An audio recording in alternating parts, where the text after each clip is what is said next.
Thank you. I'm glad to see folks here. I know we're gonna have more wandering in with lunches. I'm totally okay if you want to eat your lunch while you're here. We do lots of lunch and learns. It's a good place to be. People live streaming, I'm gonna try not to ignore you, but it's hard when I don't see your chat running. So, if you have questions, you always us after the class. But so get started. I need you to know who I am.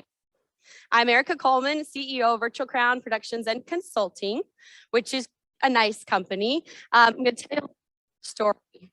First off, I am the daughter of a professor of educational philosophy, and that only matters because I was sitting in an instructional design course not that long ago, and I was like watching people be like, these ideas are so cool and so great. And I was like, I've been hearing these ideas since kindergarten, and there's like so much more from there, And had that moment, I realized not everybody's spoon-fed adult learning theory since they were 6 years old. So we've been testing that, playing with that, and I've always loved teaching. It's the one thing that I know, no matter what I do, I will be teaching. The first time I remember officially teaching, I'm in second grade. I loved what we learned that day. I lined all my stuff down and was up. Found my whiteboard, grabbed my preschooler little sister, and I was like, you will sit down and you will listen to me, right? Taught her what I learned that day in school. So I have loved teaching. I've been fascinated by facilitation. About 10 years ago, I took that psychoenergy and I channeled it to virtual classrooms. And I said, we want great teaching. I was working at a training company that had super high quality content.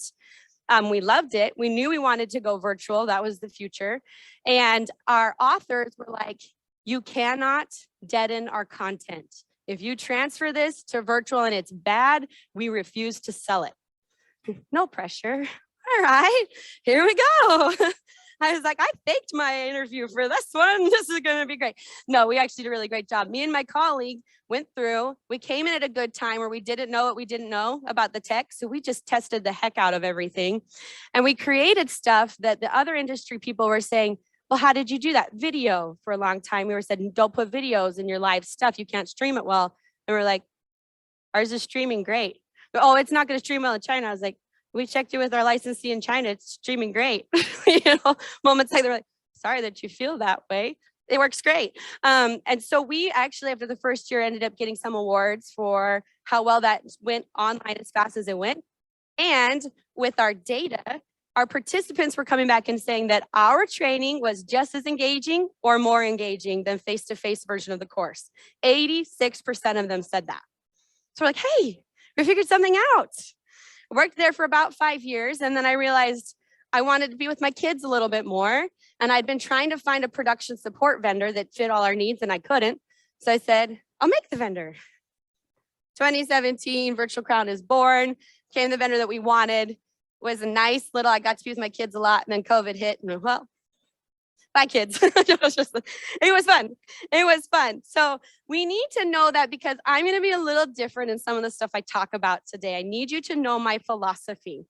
My biggest philosophy when it comes to learning, especially corporate learning or any type of learning, I believe that the moment I believe I can predict you is the moment I give up the opportunity to truly teach you. And this is why. Because I've denied your choice in the matter. That's kind of a scary concept. If my job is based on the fact that we can control our outcomes, that's a scary thing to sit with. But I'm hoping you're going to hear and feel that as we go through. But I need to put that out there because that feels uncomfortable. This might be an uncomfortable 40 minutes for you. Okay. All right. So Virtual Crown, the best part I love about that is that I found data to support that theory. I found data to support all the theories we're going to talk about today, because in the last 5 years alone, we have supported more than 30,000 hours of virtual training with over 400 facilitators. And we saw terrible experiences and we saw amazing experiences. First off, we've named those terrible experiences. Hi, Dave. Okay, have any of you felt that? Right? I am on a webinar and I would literally rather be anywhere but here. I love to, we had this discovery. He doesn't have pants on. It's true Zoom right here, right? Okay, so this though isn't a fault of tech. This is a fault of people who didn't design and facilitate it well. Tech is a wonderful tool, but it is not a standalone experience. Or you get this, right? So remember him, because if you ever hear me say Dave experience, reference, okay? All right, so when we were looking at those 300,000 or 30,000 hours with 400 facilitators, we want to say, what were the best of the best doing? What themes can I pull out?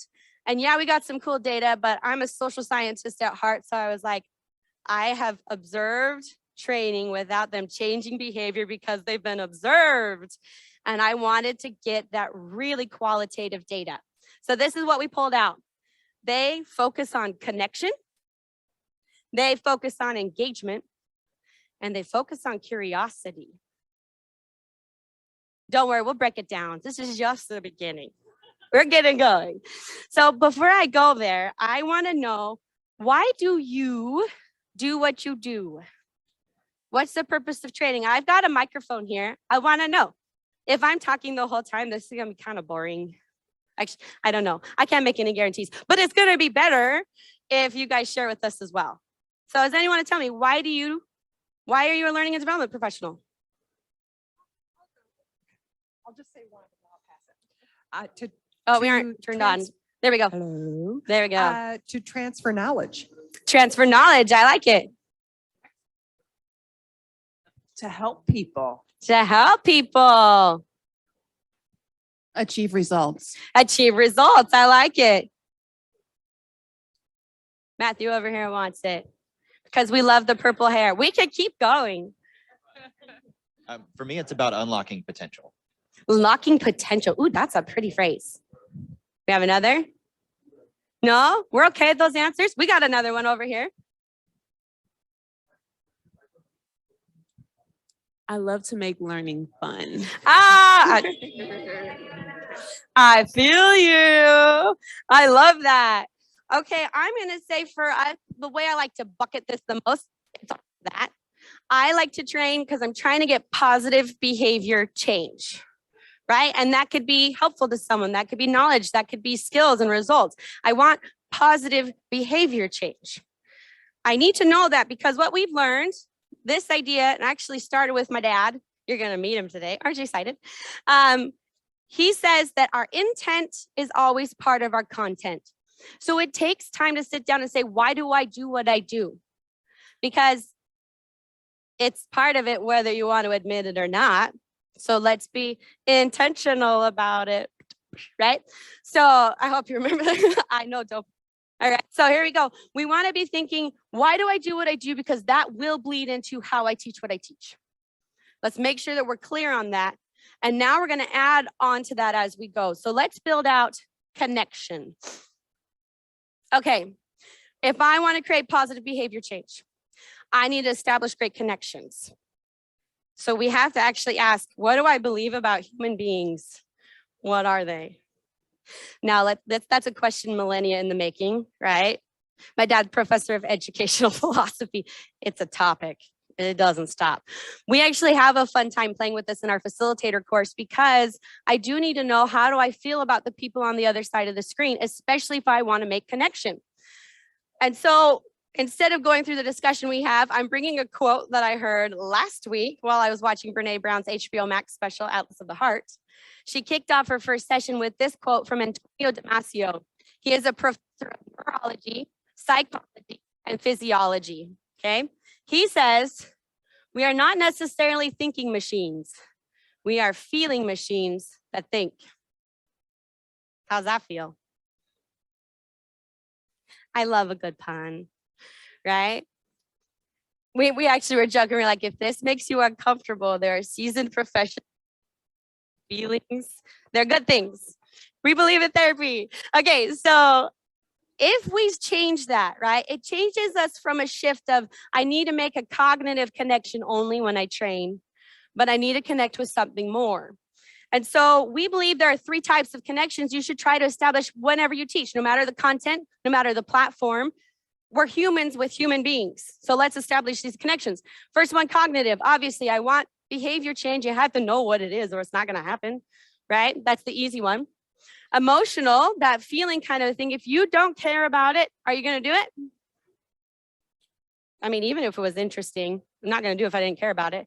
And then there's this other component, which is why I specialize in live, because I believe a social component, social connections, we are social beings. That's what we do. That's what we live for. It's how we survived. We can play with the brain science on that. It's fantastic. And it can play out in different ways. I'm going to give you 2 examples of this. You're going to get to meet my dad, professor of education philosophy. He is now retired, but in his 45-year tenure, he taught at University of Würzburg, Harvard University, and Brigham Young University, educational philosophy. And he also taught things like elementary ed, things like that. He's all about inspiring teachers to do their best. We're going to listen to him. While we do, I want you to think, am I learning something cognitive? And especially, can I feel something? Even though he's not live, can I feel something? And we'll talk about what he does and how he does. Ready? Here you go.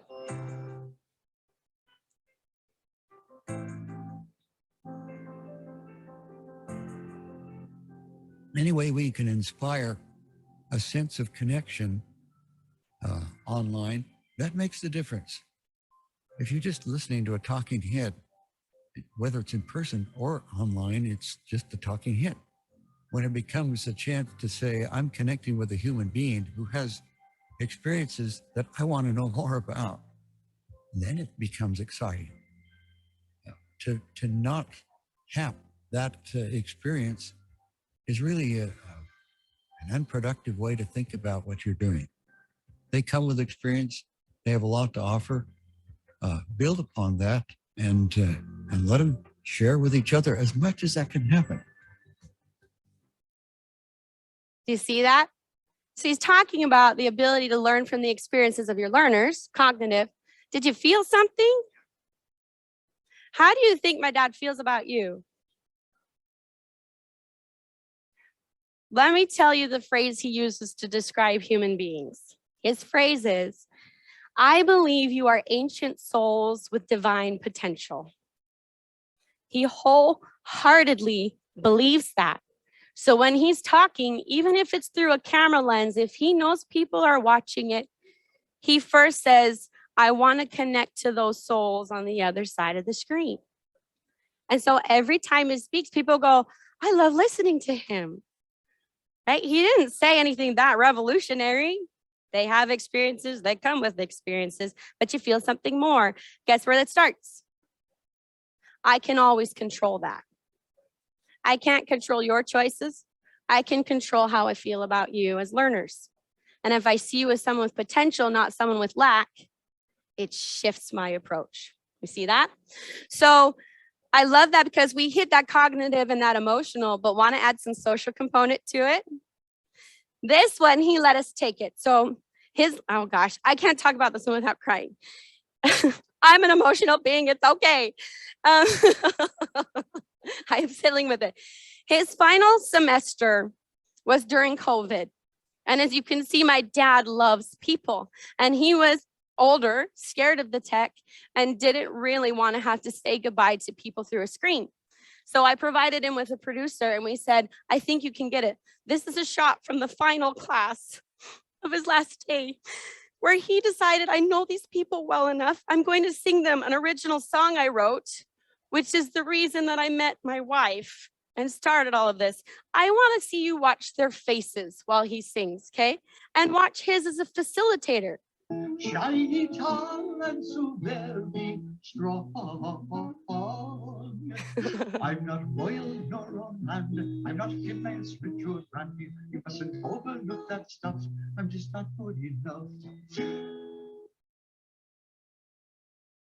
Do you think they're going to remember that? I can tell you those of us who edited the video are like, we will never forget that video. I'm looking at the ladies here. We cry every time. It is not like we've seen this dozens and dozens of times. That's potential. That's power. That's an introduction to education. Like these are our elementary ed students. They're going to walk away with something even more. All right. But that's not enough on its own. We've all been in those things where the connections are great, but you're like, well, what did we get done? This wasn't a music class, surprise. So if you'd only focused on connections, they may not walk away with results, positive behavior change, right? So let's add another component. The next component is engagement. I want you to look at her face. Does she look engaged? Why? There's no right or wrong answer. What did you say? Excited. She's excited. Great. What else? She's curious, right? Do you notice there's no teacher in the picture? That's a clue for a question later. Okay. So if we want to elevate to engagement as well, I want to actually define the word engagement for a minute because that's a buzzword in our industry. That's a $5 word. And I don't know what it means, right? It can mean lots of different things. And so I'm actually going to describe engagement by first saying two words that I hear people say engagement, but they actually mean these words, right? First one usually comes from platform side with tech, and they're showing you this really cool bells and whistles platform. They say, we got a lot of engagement in our platform. And I look at it and I go, you got a lot of interaction opportunities. That's great. And I love that. But is interaction alone engagement? Here's your question. Have you ever been on a training where you just clicked that green check mark to please get it over with? But I interacted. My results say that they clicked every 3 seconds. Okay. Engagement is something more. Interaction is part of it. I don't think you can get an engagement without interaction, but it's not enough by itself. The other one I hear usually comes from the facilitator side of things. They're like, I'm really good at engagement. I kick off the session and I tell you, you're going to be on webcam. I'm going to call on you at whim. So be prepared and listen up. They say things like that. Is that engagement? I love how uncomfortable you're like, no. Sorry, I won't call you out. That was bad on my part. Let me tell you, we call that, oh, sorry, I forgot that slide. We call it accountability. We do think accountability is a big part of engagement, but when you do it alone, you can actually shut down engagement. Or better, I believe we are creative beings. You don't let them be creative. They get creative on their own. Right? I found that on social media a few days ago. I was like, webcam accountability. She's brilliant. Okay. So what is engagement? What is it? I believe at Virtual Crown, this is our definition. We believe that engagement is the energy that is created when participants connect to their own involvement in the learning process. Does that make anyone feel uncomfortable? When we first came up with it, I was like, control issues are calling me because I can't control that, right? I can't. And that scares me because if my job is based on performance results, they're going to ask me, how do I measure that? How do I measure it? Trick question. Sorry, that's a mean question. You can't. You can't measure it in stats. That's why I think interaction and accountability become our markers because I can measure that and it's great and we need it. And that's what I put in my C-suite executive summary. This is what we're going to do. But then when I'm in class, I go, oh, no, I'm not leaving it there because I want positive behavior change. And so I'm going to flip the question. It's not how do I measure engagement? It's how do I know my invitation to engage has been accepted? I can only invite. I cannot control. So that's a question, not just rhetorical. When you're teaching face-to-face, how do you know your participants are with you? You know that flow, when you get in that flow, how do you know you're there? What do you see or hear? I Nodding. Nodding, right? What else? Participation, right? They actually want to jump in. Anything else?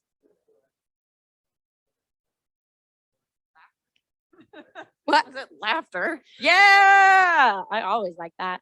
Okay, those are markers. Now, I hear those things and I think, can you get that in virtual training? Do you know how many people I see shut that down just because we're online? Why? Why? Why do we do that? We should accept this level of engagement. So we have to accept it. Here's our definition for how do you know? How do I measure that while I'm teaching you, we're actually getting something done instead of, well, we're at the hour. I hope you learned what you were supposed to learn. We say that engaged participants move in time with your teaching. Doesn't matter if you're face-to-face, it doesn't matter if you're virtual.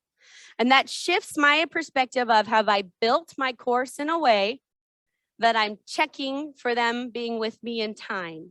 Have I expanded some spaces for an audience and condensed others? Have I really attuned what I need to teach to the human beings on the other side of the screen, those beating hearts that are waiting there with great potential? And we have a quote from Stacy Nelson. He's a master facilitator, one of the most senior master facilitators I've ever known, and top facilitators that have like paid wise that I've ever seen. We had him come test out our facilitator course, and he just dropped this beautiful little nugget about moving in time with teaching. He says, when they're moving in time with teaching, you lose a sense of time and you are so immersed in the experience. That's where the transformation starts to take place. That's when change really has the greatest capacity to motivate you to want to do something different with your life. By the way, if you ever just want to feel like a better person, talk to Stacy Nelson. You're always like, I love you. He made turkeys majestic for us after class. I was like, that's the best metaphor I've ever heard. But it's true. If you felt that feeling face to face, that energy, that's what you should be trying, no matter the content. And I'll test you on that. But let's add one more level, because those are great courses. We really want to knock it out of the park. We're overachievers over here. We're going to take it up even one more level, and we're going to add curiosity. All right? Curiosity. Can you remember a time in grade and they gave you something, but the topic? Do you still remember random facts about that topic? Behold the power of curiosity. I'm like, I know that Kansas has a lot of wheat fields. All right.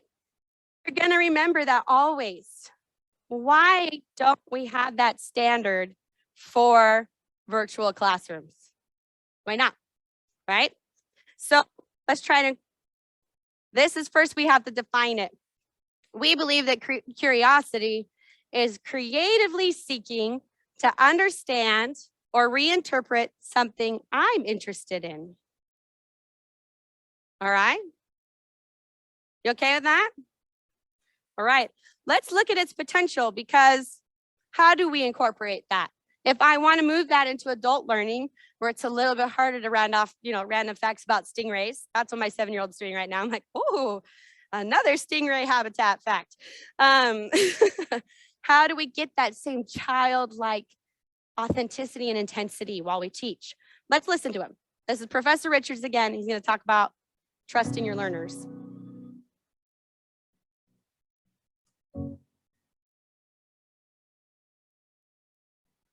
I wish we would actually trust our learners a lot more than we tend to. We tend to think that somehow I'm the sage that needs to pour out my wisdom on everyone. And reality is, unless they want it, they're not going to take it anyway. So the task then is much better to say, what have I got to share that would really be worth it for them to want to be curious about? If I can inspire that makes a big difference. And great facilitators make that happen.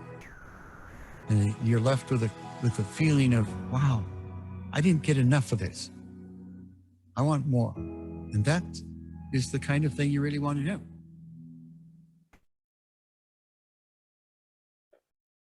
And submitting,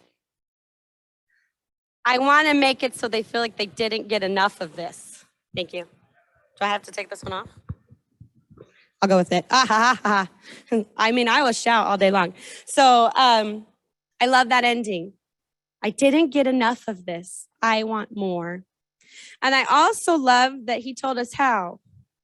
Our approach changes to, what do I have to share that would be worth it for them to be curious about? Instead of, can I teach this entire topic that's based on the deficit that I believe that you have? I can say, I want positive behavior change. What do I have to share that's worth it for you to be curious about? See that shift? It's a different lens.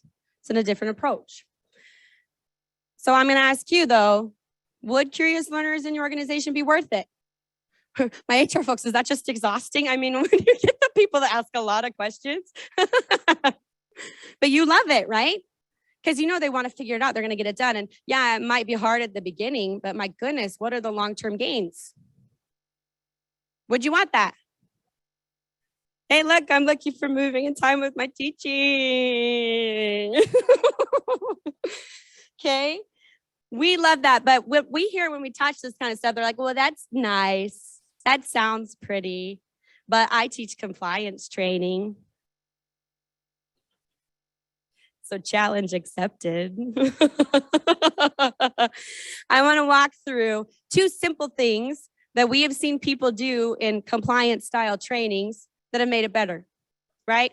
If I can't actually control my content, do I still have choice to make this a better experience? You better believe I do, right? So let's talk about it. And I'm going to just talk about 2 tools. They're not platform specific. The word I've been hearing this year for the first time is we are platform agnostic. I'm always just like, we like them all. Does that count? All right. But let's apply it to compliance training here. So, hello, title of our talk.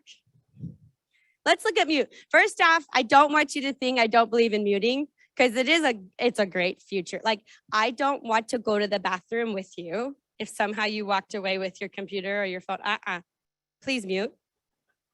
Not worth it, right? And I do believe that sometimes background sounds and stuff interrupt. So I'm not saying that. What I'm saying is we're shifting our perspective. We're shifting our intent. We're saying now my intent is to create connections and engagement and curiosity. So how am I going to use mute? All right. So compliance training, right? If you come in and the very first thing that happens, you realize there is a software button that's been hit and all of us are immediately muted upon entry. What message have I told you? You wouldn't hear from us. Sit down. You are now to learn through osmosis. I must check this box so that way when you violate sexual harassment policy, I can fire you, right? Yeah, that's important. But if I actually want you not to do sexual harassment behaviors, maybe I should reach a higher law, right? So if instead, one, here's something we do always. We like to send out a message ahead of time saying this is interactive. We're going to want to hear from you a lot, right? I've got to set that safety up. Then when you log in, I got to reiterate that. I got to say, oh my goodness, so nice to see you. Talk to you. How are your kids?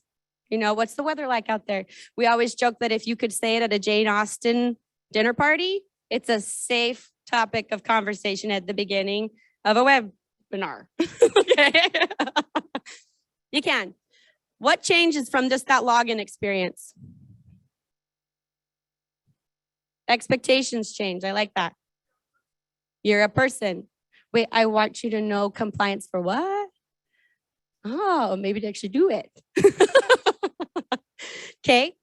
Next thing, I'm actually going to share a story. And this one came from one of our producers. She was producing for a facilitator where the company was going through some awkward, icky things. And they were mandating communications training so that they would be better at talking about it. Okay. Luckily, we had a really great facilitator. Okay. I know, right? Talk about it already. I can't resist. Okay.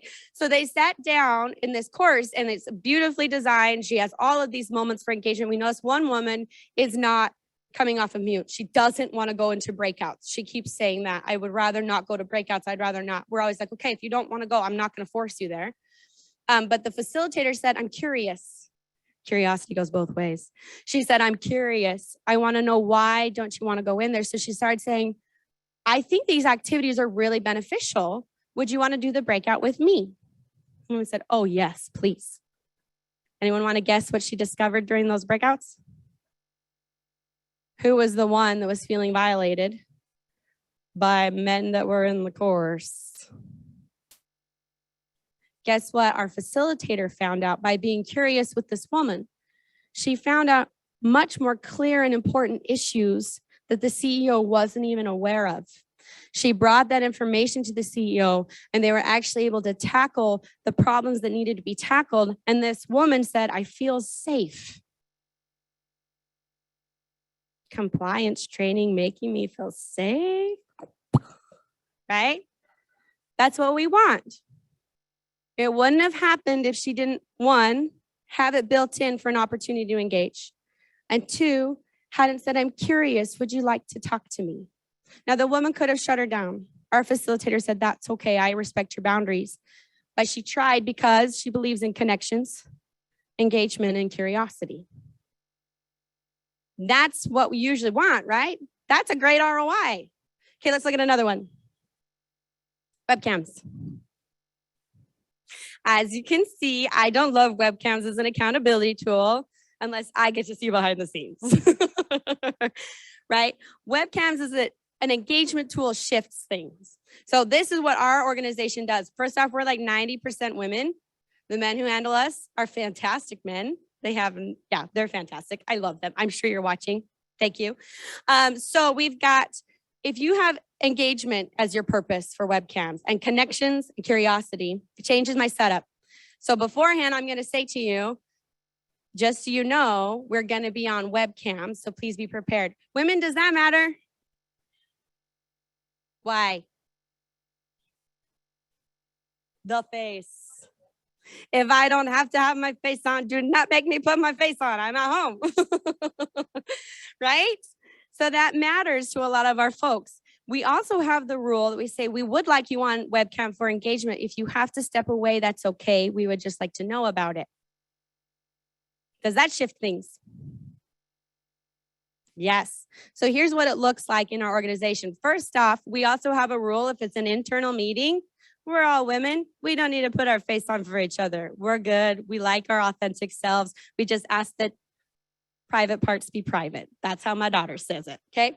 So we do make sure that, we're not seeing things we don't want to see. But other than that, we show up Fridays, especially, is usually no makeup day because we end up crying together. And it's just not worth putting the face on if you're going to cry it off.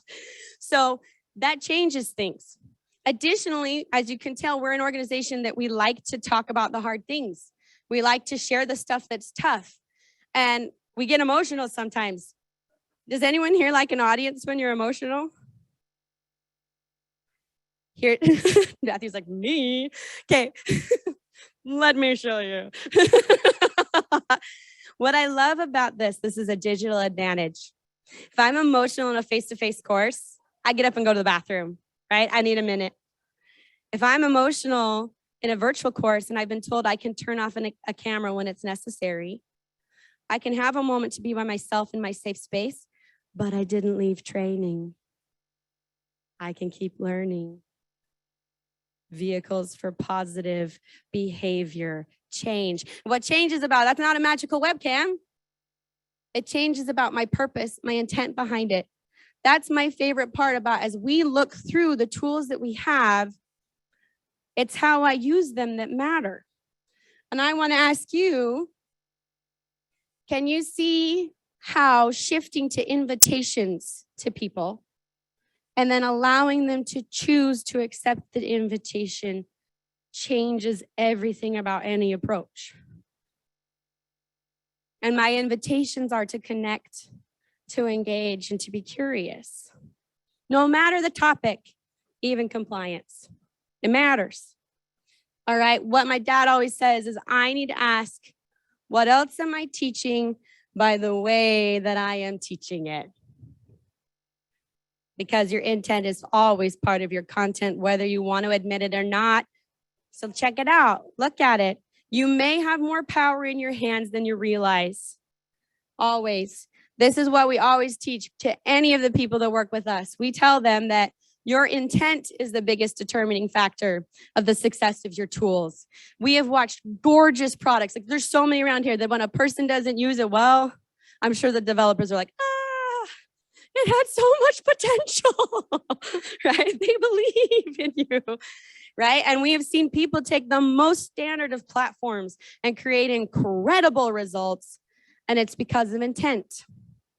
Intent. And it must be authentic intent. As my dad says, a discerning soul can tell when it's not. All right. So if you don't feel it, don't just jump into it. It's not a formula. All right. So here's how we end up. We want you to resuscitate, Dave. I feel like I should bring Matthew up here. He's cuter than our picture. Here's how you do it. Now, again, this is not a formula. These are ingredients, okay? And they actually give us the opportunity for something even greater. So we do it by creating connections, fostering engagement, and inspiring curiosity. When we do these things well, we unlock the potential of cultivating lifelong learners. Do you realize the power you hold as L&D professionals to cultivate lifelong learners, people who are constantly growing and striving? They change the world. You are an integral part of that. Isn't that fantastic? You could be putting code in, but if you know you're doing this, you're changing the world because you are inspiring positive behavior change in others. It's a powerful place to be. Let's hear from my dad one more time because I was like, okay, how do I do that? How do I do that? I want to do that. He's going to tell us how. Ready? Here we go.